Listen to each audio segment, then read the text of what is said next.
Dobrý deň, dnes si ukážeme, ako sa nakupuje výžar v markete pomocou aplikácie Kontio.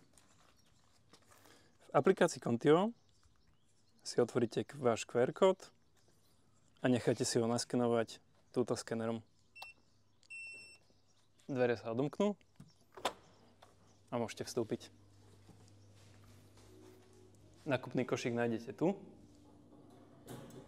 Môžete nakupovať. Dnes si nakúpim kyslú smotanu a brinzu.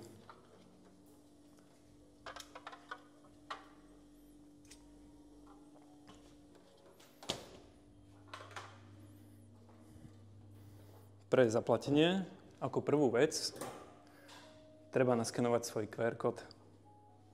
Otvoríte aplikáciu a tu naskenujete váš QR kód.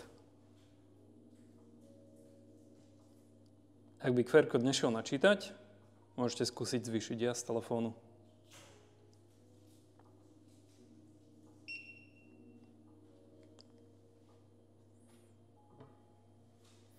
Tak, kiosk nás už rozpoznal. Ak potrebujete nákupnú tašku, nájdete ju tu vedľa. Tak čiarový kód nemá, takže ju pridáme manuálne. Stlačíme vyhľadať produkt. Výžar taška a potvrdíme počet. Taška už je započítaná.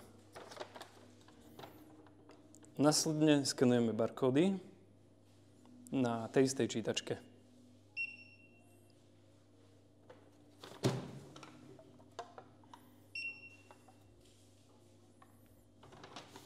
Až máte všetko naskenované, prejdeme na platbu. Aktivuje sa terminál a môžete zaplatiť kartou, prikladáme v hornej časti terminálu.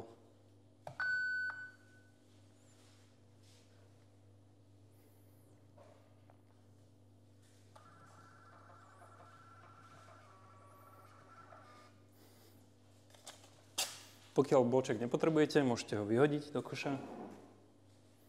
A to je všetko. Von z obchodu sa opäť dostanete naskenovaním QR kódu z aplikácie.